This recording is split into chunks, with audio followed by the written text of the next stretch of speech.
when everybody was running helter-skelter about the fact that I had direct contact, I did not have direct contact, I told myself, oh, I only opened the door. And by virtue of that, I think nothing should happen to me. I never knew I was deceiving myself until one day I recorded my temperature and I saw it. There was a spike, and I told myself that, God, what's going wrong? Because I treated malaria long time ago, I treated malaria a long time, so I was just thinking probably that was what was emerging again. It was malaria. So I reached for anti-malaria, started using, nothing changed. Everything was getting worse and worse, and eventually, my wife told me that, see, the way it's going, you have to go to a private hospital and check yourself. I went to another hospital thinking, well, solution would be preferred to everything that was wrong. I had not admitted it was actually Ebola until I started vomiting and passing stool several times. Oh, it was getting very terrible. Eventually, I had to call one of the monitoring unit doctors that, see, my temperature has been persistently high, and you guys have to come and pick me. Yeah, so they came within 4 to 5 hours. And before I knew it, I found myself at Yaba Isolation Center. It was like a dream. Because I've read a lot about Ebola. Even in school, while we were in school, we had a lot of things, hemorrhagic viruses. The way they wreak havoc on human bleeding and continue to bleed until you're dead. I was very devastated. But I kept the faith. I remember when I got there, Dr. Additional told me, I was sitting in the ambulance with the door open. She told me I would leave this place, that no matter what happened, at least there are statistics shows that people survive the disease. So I should err on that side. I kept my faith, and with the help of God, and of course Dr. David, the Caucasian, who was there for us initially. Before our doctors who were on strike finally emerged. We actually missed them because Dr. David, he tried. He really tried. He really tried.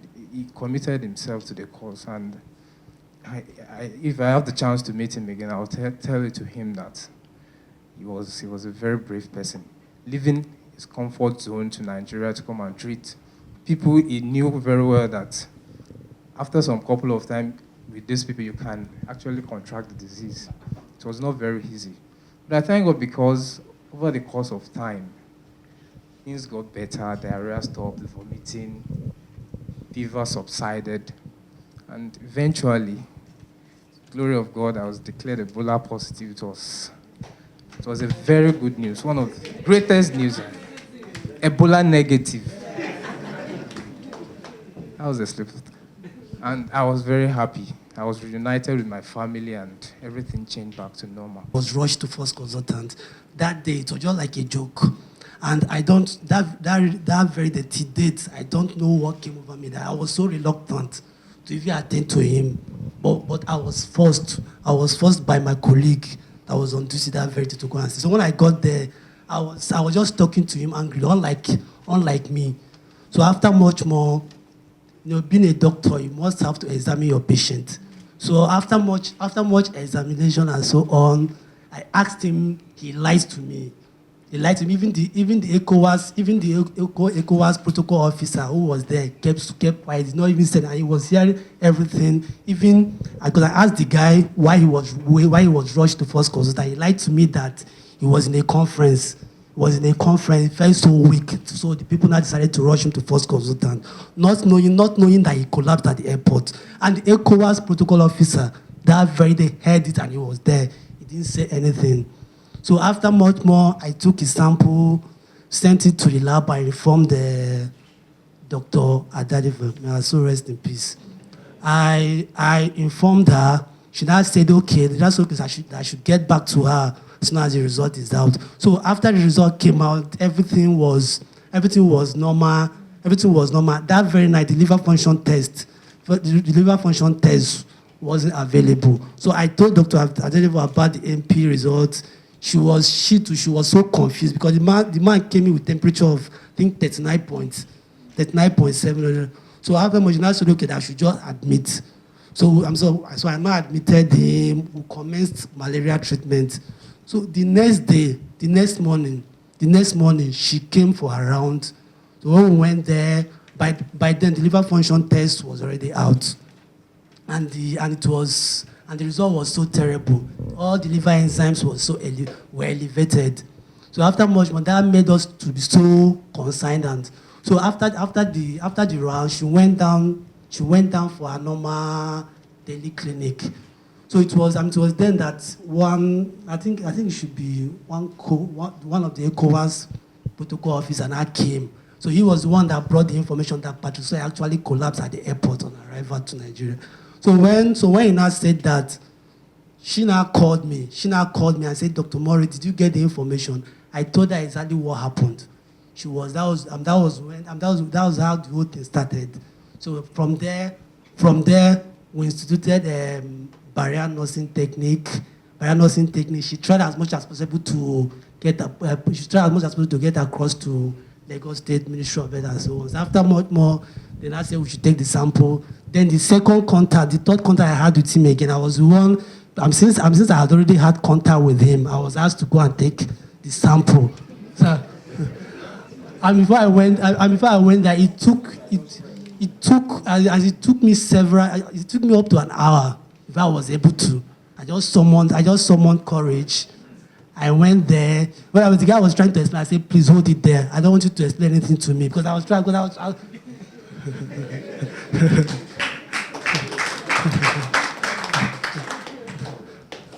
So after that, I took the sample. I dropped one. I dropped it. After much more, the next day, Dr. Babatunde was so busy, and she was just going from one place to another, trying to working hand in hand with the Lagos State Ministry of Health.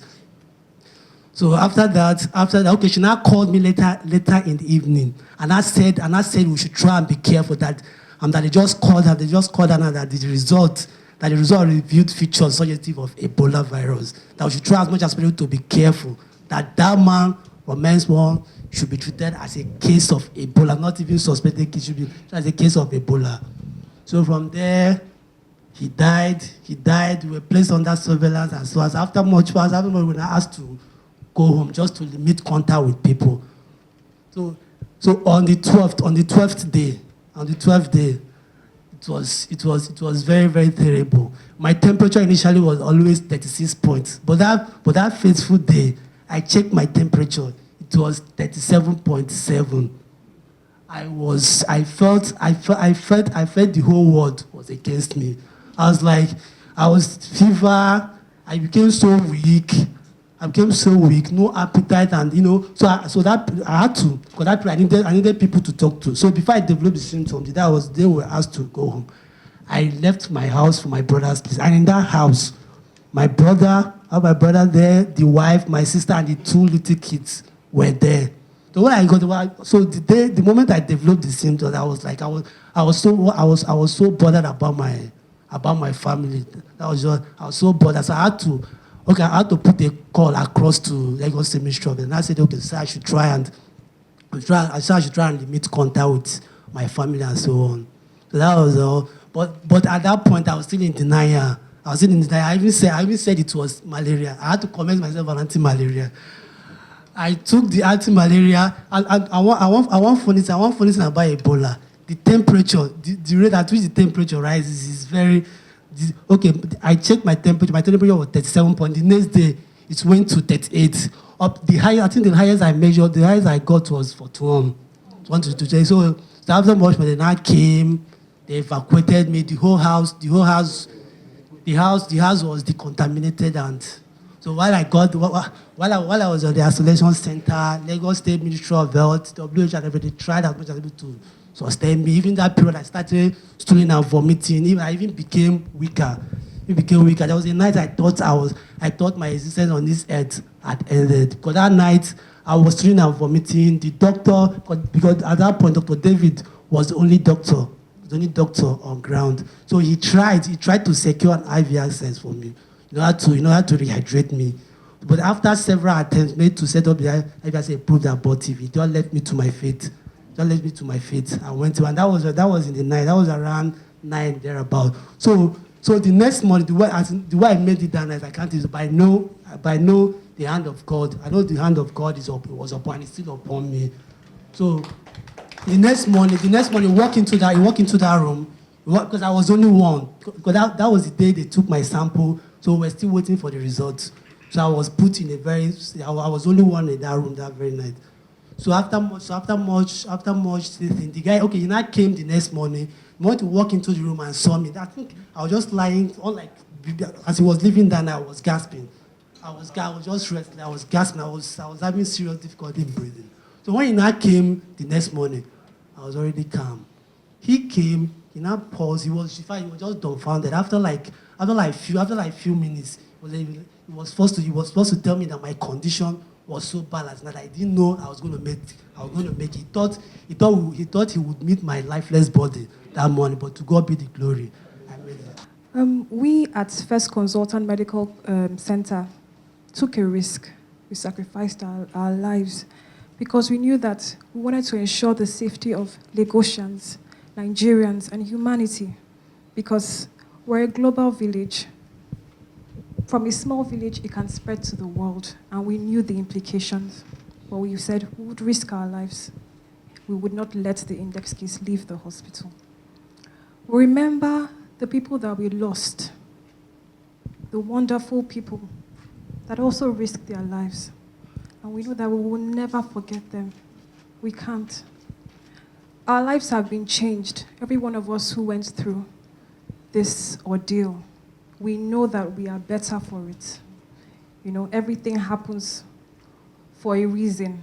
And we will find out the purpose for reason why we went through what we went through. I want to say thank you very much to the Lagos State Government, the Ministry of Health, the Federal Ministry of Health, the Central for Disease Control. I was a full witness to the efforts to contain the virus. I knew, in fact, there was a time I asked for chicken and chips when I was at the isolation center, and it was brought. I was surprised because I said it's out of, let me even see if they will honor me. And they brought chicken and chips to me. I was amazed. Thank you so much. It told me a lot. Thank you for coming to the houses to decontaminate. We thank you for saving our families who were with us at the early part of the disease that we didn't even know that we were infected. We also hope that Your Excellency will be able to visit our institution. We look forward to that visit. Thank you so much, sir. First, on behalf of our people, sympathize for all the trauma that you went through. Perhaps it was avoidable, but I am sure that very hard lessons have been learned. But beyond that, let me congratulate you, survivors. I felicitate with you and with all members of your family, your friends, and your colleagues. But most importantly, I thank you very much for coming out today, for coming forward, because you do a great thing. Show so much courage. You help us to take the next step forward. Finally put an end to the spread of this disease. Because I am sure that from today, people watching you, listening to you, wherever they may be, who are victims, will be encouraged to come forward and seek help. And that people also who stigmatize will rethink and change their approach. Sick people need help. They need care, they need love, and they need affection.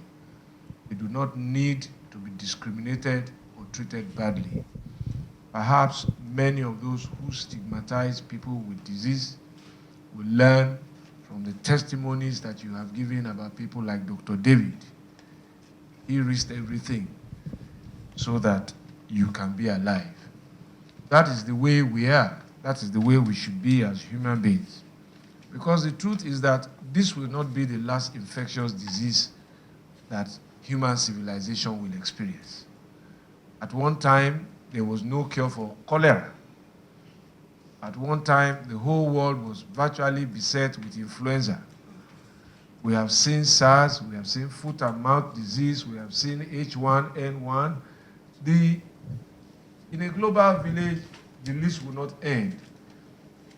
It's courageous men and women like Dr. David, organizations like World Health Organization, the CDC, Ministry of Health and state and federal levels, health workers and doctors like you who must lead that charge to confront infectious diseases. I thank you very much for taking this courageous step to help us confront it. The truth is that in the development of our lives, we choose careers. I want to be a doctor, I want to be a lawyer, I want to be a soldier, I want to be a police officer, and so on and so forth. Choices sometimes bring on consequences.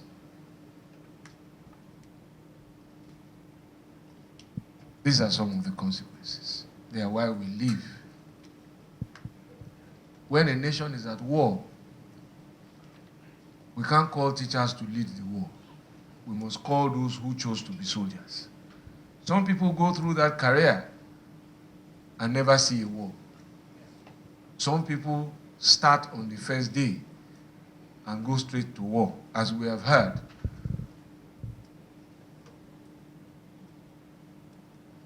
When armed robbers and criminals are attacking, clearly that is not the responsibility of doctors. It is the responsibility of policemen. And it is the dedication with which we do our work that decides whether all of us will survive or not. Dr. David should be an example to all of us about how to care for ourselves. Dr. David must be the kind of doctor you will all want to be like going forward. But all of the past is now behind us. We must move forward. I couldn't thank you enough for stepping forward to push us forward. Some people have declined to come forward. We respect that. But I salute your courage. Huge sail in this country's wind to show the world that we can overcome infectious disease, we can get our lives back, and we can go forward. And that we will not run away from anything that threatens us. We will stand up as a people and as a nation, and we will fight. There's so many stories told us from this experience. The fatality and mortality index has significantly reduced. But what is also profound is that this is the first time I'm told that it has broken out in an urban center. It's also a learning curve for the whole world. It helps those who are doing research to continue to track this virus, to finally determine its full architecture and develop either a drug or a vaccine that arrests it. That is the history that has been gathered over years. Some people spent time following it. That's why we knew that it lived for 21 days. That's why we could understand that it now has symptoms such as this and such as that. But we are now learning that there are also strains and all of that. So the research must continue. The work must continue until we overcome it. I'd like to thank all those volunteers, contact tracers, our health workers, first consultants, all of its staff, the people of Lagos, the federal government of Nigeria, the Federal Ministry of Health, World Health Organization, and all of those who rose up to support us in containing this epidemic. Incidentally, today is the last day, and hopefully by midnight today, I will get confirmation that the last case of those that is under surveillance, those are those who have had contact, who are not ill, who are tracing. Today is the last day, and we hope to get confirmation tonight that the last case is also clear. Once we do that, then we can move forward and go to deal with the business issues of Ebola. Because some businesses have suffered, and we have to help them get back on their feet. I want to thank you very much. You inspire us. You show that all is not lost here. We are grateful, and we thank you. God bless you.